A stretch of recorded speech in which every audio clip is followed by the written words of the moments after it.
Geniet met het De Leize Wijnfestival van onze Superplus-deals. Zal wel zijn. Zoals Cava Limited Edition Codornío Selección Raventos. 1 fles kopen plus 1 gratis. Dubbelbubbels. Ontdek alle Superplus-deals op wijn bij De Leize. Mee met het leven. Alcoholmisbruik schaadt de gezondheid. Kom ook langs op zondag, want dan zijn de meeste De Leize winkels gewoon open. Welkom bij Extra, de wekelijkse podcast van het Belang van Limburg met Tom Verstappen. Er is veel verontwaardiging over de uitspraken van minister van Pensioenen Jan Jambon van de N-VA in Ter Zake. Hij stelde dat vrouwen een aanpassing zullen moeten doen. Maar wat houdt de pensioenhervorming concreet in en wat is de werkelijke impact? Gaat het publieke debat vandaag over de inhoud of eerder over hoe we als samenleving naar onbetaalde zorg kijken?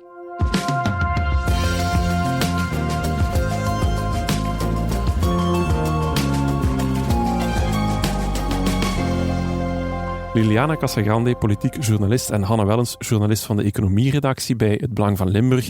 Er is afgelopen week veel te doen geweest over de pensioenhervorming van de Arizona-regering. Liliana, om te beginnen misschien eerst, leg eens even uit, waar gaat het vandaag over? Wel, dit gaat maar over een deel van de pensioenhervorming, hè, voor alle duidelijkheid. Er zijn nog andere pensioenhervormingen of andere delen van de pensioenhervorming die veel ingrijpender zijn. Maar dit is natuurlijk ook wel iets wat iedereen aanbelangt. En het gaat erom dat als je niet genoeg dagen hebt gewerkt en niet genoeg jaren hebt gewerkt, dat je dan een deel van je pensioen kan verliezen als je vroeg stopt. Dus werk je gewoon door tot de wettelijke pensioenleeftijd en is er eigenlijk niks aan de hand. Ja, dat is al een belangrijke kanttekening om te maken.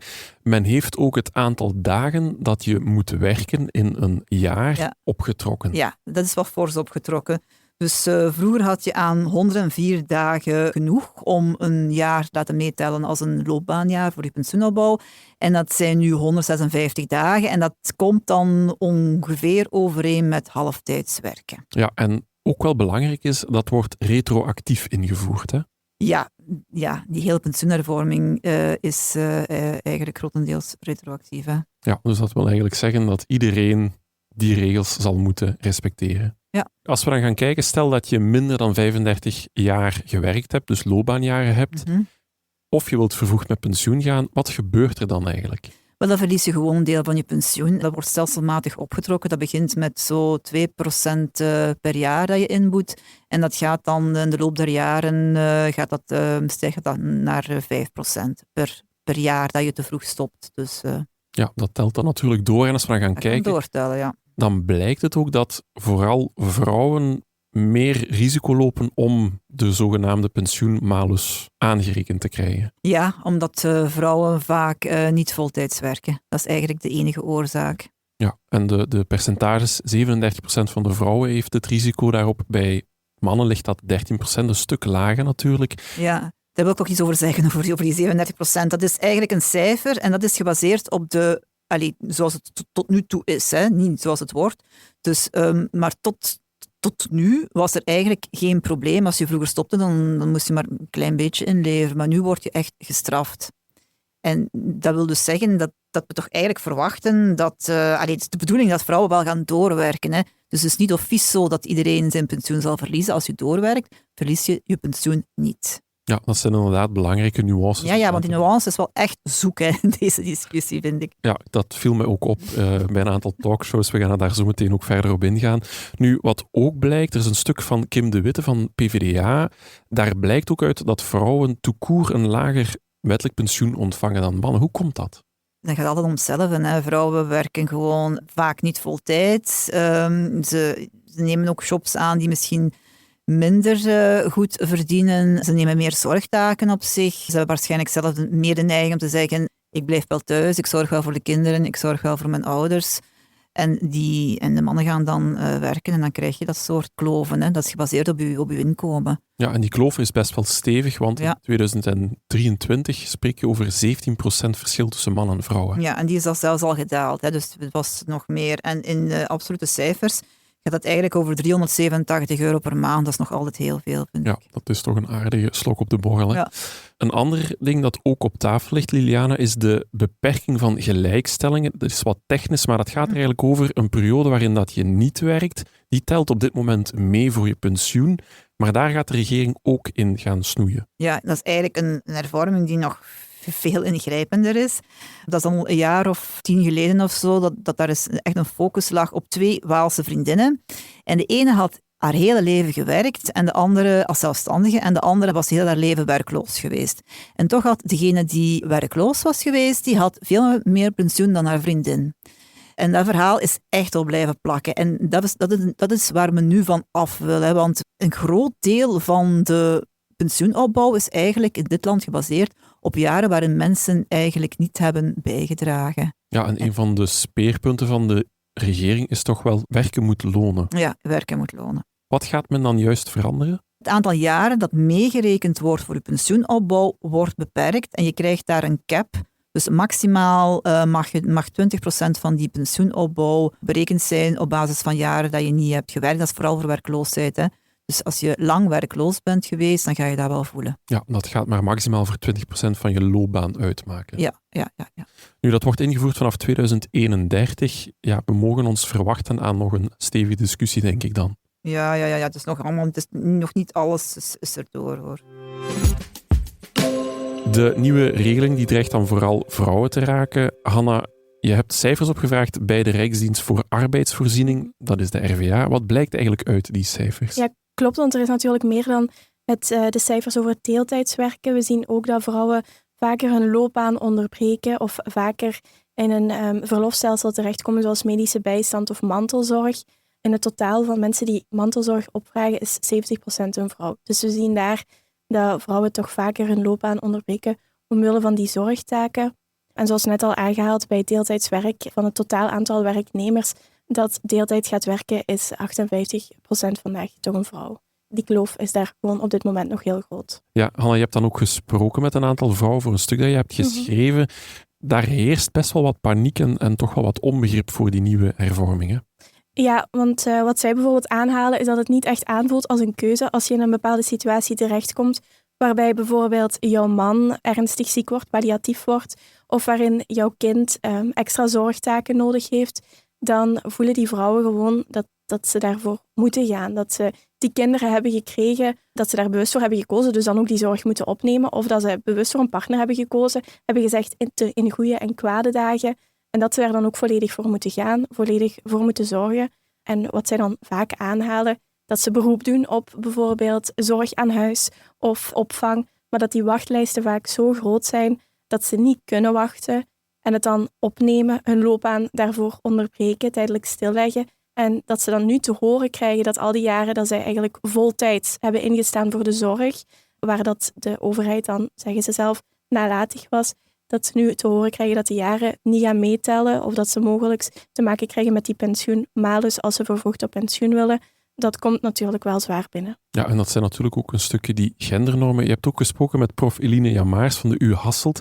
Zij beaamde dat ook, hè? Ja, ze vindt het heel jammer wat er natuurlijk nu wordt gezegd door de minister. En ze wijst nogmaals op het feit dat onbetaalde arbeid eigenlijk ondergewaardeerd wordt. Dus dat al die vrouwen die inderdaad omwille van gebrek aan opvang, te weinig plaatsen in woonzorgcentra, te weinig hulp aan huis, al die tekorten in de zorgsector, dat vrouwen daar de dupe van zijn en dat dat nogmaals niet erkend wordt, dat dat eigenlijk ook arbeid is, dat dat ook werk is en dat mensen daar niet altijd voor kiezen. En ze zegt ook bijvoorbeeld, ja, natuurlijk allebei voltijds gaan werken. In theorie zou het mogelijk zijn. We ambiëren dat ook. We willen die werkzaamheidsgraad naar 80% voor zowel mannen als vrouwen eigenlijk.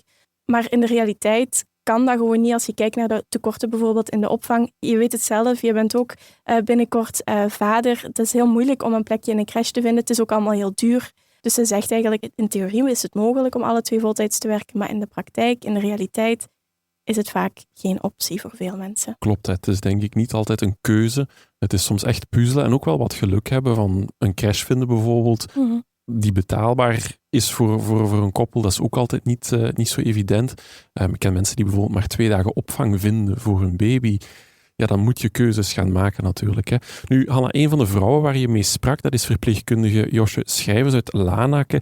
Ik denk dat haar verhaal ook best wel herkenbaar is, hè? Ja, dus haar man werkt voltijds als politieagent en zij werkte voltijds als verpleegkundige. Maar toen hebben ze gekozen om kinderen te krijgen en heeft zij ook snel de beslissing gemaakt om 19 uur te gaan werken in plaats van voltijds, zodat ze de zorg voor haar kinderen zelf kon opnemen. Ze zegt ook, het is heel duur als we onze kinderen altijd naar de opvang moeten sturen. Dus voor mij was die keuze om deeltijds te gaan werken logisch. En ze heeft daar ook geen spijt van. Zelfs nu met die pensioenhervorming zegt ze, ik heb daar geen spijt van. Ik heb altijd gemerkt dat mijn kinderen dat nodig hebben. Dat ze nood hebben aan een gesprek als ze thuiskomen. Dat ze nood hebben aan die steun. Dus ze heeft daar ook geen spijt van. Alhoewel dat ze nu wel heel onzeker kijkt naar hoe haar pensioen er zal uitzien. Ze weet niet wanneer ze op pensioen kan gaan. Ze weet ook niet hoeveel ze zal krijgen. Maar ze zegt ook, ik heb een job nu als verpleegkundige. Ik ga blijven werken tot ik meer duidelijkheid heb. Maar het is natuurlijk wel heel jammer dat er opnieuw op die manier gereageerd wordt en dat dat opnieuw voorgesteld wordt als een keuze voor deeltijdswerk, terwijl dat voor haar enige mogelijkheid leek. Ja, want het lijkt me niet wenselijk om je kind dan ook eigenlijk heel de dagen in de opvang te laten. Ja, daarvoor kies je niet voor kinderen natuurlijk. Want wat ze bijvoorbeeld ook aanhaalde, haar man werkt dan natuurlijk bij de politie en hij vertelde haar ook vaak dat hij kinderen zag die alleen wat rondwaalden met de sleutel om de nek, om het zo te zeggen, omdat de ouders niet zelf thuis waren en dat ze eigenlijk een eigen plan moesten trekken en dat er weinig goeds van kwam, dat die vaak in een moeilijke situatie terechtkwamen. Dat wou zij absoluut vermijden. En ze zegt ook, ik denk dat ik het goed heb gedaan als moeder. Ik ben ook altijd blijven werken, dat is ook heel duidelijk. Maar ik heb mijn taak als moeder ook gewoon heel goed gedaan, want ik heb 3 mooie kinderen en ze zijn allemaal naar de universiteit gegaan. Daar zijn ze ook wel heel trots. Dus ze heeft het gevoel dat dat nu op dit moment ondergewaardeerd wordt. Ja, en je haalde aan dat het vooral moeilijk is, het feit dat het onduidelijk is. Als je nu naar mypension.be gaat, dan kan je eigenlijk niks zien. Dat helpt in deze ook niet, denk ik. Nee, want met alle vrouwen die ik sprak, vroeg ik natuurlijk, wat is de impact op jouw pensioen? Heb je daar al zicht op? Niemand weet het. Sommige mensen, niemand houdt het natuurlijk ook bij hoeveel dagen dat ze exact hebben gewerkt. Het is ook onduidelijk, mantelzorg. Wordt dat dan helemaal gelijkgesteld en voor hoe lang? Hoe zit dat? Ja, ouderschapsverlof wordt wel gelijkgesteld, maar gewone loopbaanonderbreking bijvoorbeeld niet. Dus ja, mensen moeten eigenlijk heel die berekening zelf opmaken. Dus het is echt voor heel veel mensen afwachten, want we hebben niet de middelen, we weten niet hoe we die berekening op onszelf kunnen maken. Dus het is afwachten tot eind dit jaar, tot MyPension terug op het scherm verschijnt en meer duidelijkheid geeft. We begonnen de podcast er al mee. Er is heel wat commotie over de uitspraak van Jan Jambon in Ter Zake. Hij zei, vrouwen moeten zich aanpassen, lees, ze zullen meer moeten werken. Wat maken jullie eigenlijk van die uitspraak? Maar Jambon heeft gewoon, in mijn ogen, gewoon feitelijk gezegd hoe die hervorming in elkaar zit. Als je dus langer werkt, dan krijg je die malus niet. Dat is wat hij eigenlijk wilde zeggen. En hoe komt het dan dat we in zo'n polemiek zitten? De nuance is volledig zoek, dat hebben we hier ook al aangehaald. Het gaat over 1 of 2 jaar langer werken. Het gaat niet over heel je leven meer werken. Ja, ik denk dat er 2 discussies door elkaar aan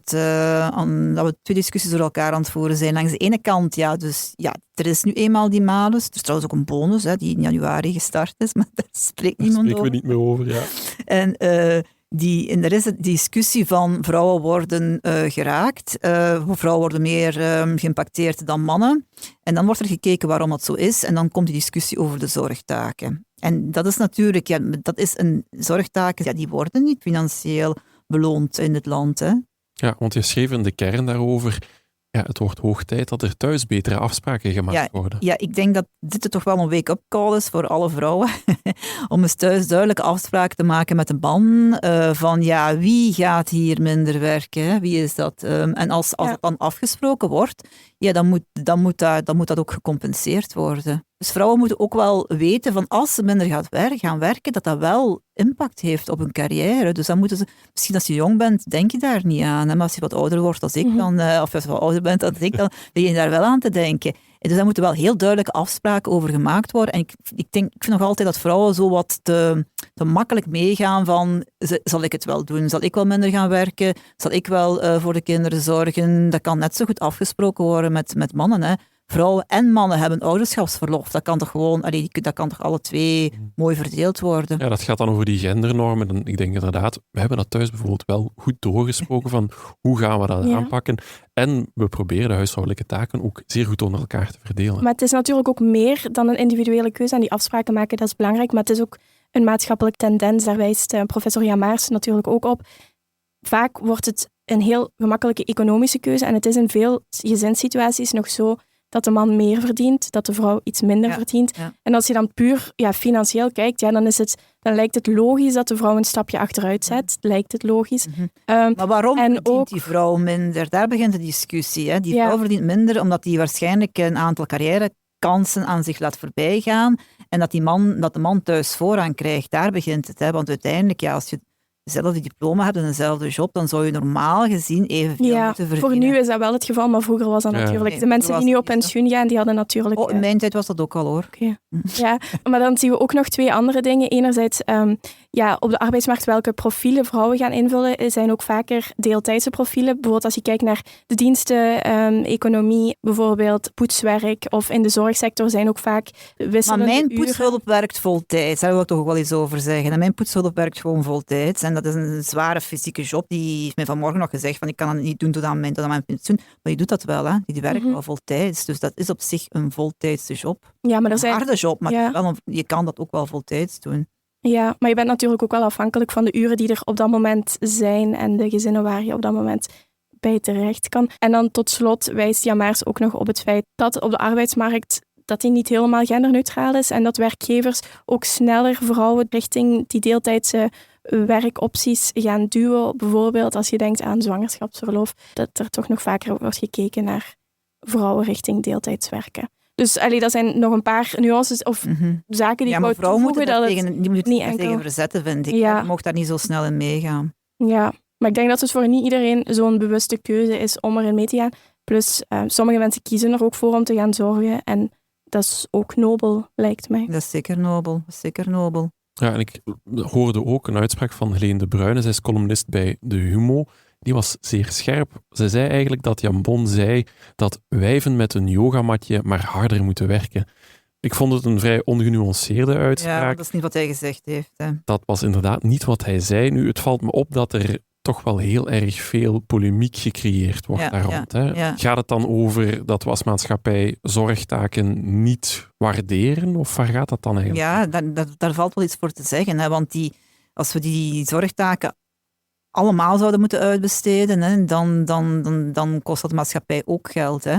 Dus daar valt iets voor te zeggen van, moeten we mensen betalen voor zorgtaken? Dan moet je het pensioen helemaal hervormen, op een heel andere manier berekenen. Dan zou dat misschien meer naar het Nederlands model, waar je een soort van basispensioen krijgt voor iedereen. Maar als ik nu zie, deze ingrepen, ze zijn ingrijpen, maar eigenlijk zijn ze niet eens zo ingrijpen, maar veel meer nodig. Als je ziet hoe boos mensen nu al zijn, dan kan ik me zelfs niet voorstellen wat het zou worden als we naar zo'n echte ingrijpende pensioenhervorming gaan. Want dat voel je wel heel duidelijk. Mensen zijn zeer boos. En ik heb het zelf ook gemerkt, dat raakt aan iets natuurlijk. Totdat je echt gaat kijken, waar gaat het eigenlijk over? Hè? Men trekt die dagen dat meetellen voor een loopbaanjaar op. Maar eigenlijk, als je halftijds werkt, gedurende 35 jaar, is er niets aan de hand. Nee. Ik denk wel dat heel veel mensen daar wel gaan... Ik denk dat toch wel een aantal mensen daar gaan aankomen, hoor. Maar ja, dus vroeger kon je gewoon stoppen en dan maakte het niet veel uit. Dus ging de 37% deed dat dan ook. En nu zal dat waarschijnlijk iets minder zijn. En dat is eigenlijk ook de bedoeling, hè, dat mensen langer werken. Een andere zaak dat nog werd opgeworpen was de zogenaamde pensioensplit. Liliana, wat wil dat eigenlijk zijn? Dat is een idee van CD&V en die hebben na heel veel moeite, die zijn er al vorige legislatuur of misschien zelfs van de legislatuur daarvoor mee bezig. En zijn er nu in geslaagd om een 1 zinnetje in het regeerakkoord te schrijven, maar ik weet niet wat daarvan gaat komen, eerlijk gezegd. Dus CD&V wil dat man en vrouw afspraken maken van kijk, als de ene minder gaat werken, dat er dan afgesproken wordt, dat diegene die minder werkt, dan wel een deel van pensioen krijgt van degene die wel langer werkt. Dat op papier, bij de notaris of zo, afgesproken wordt. Hè?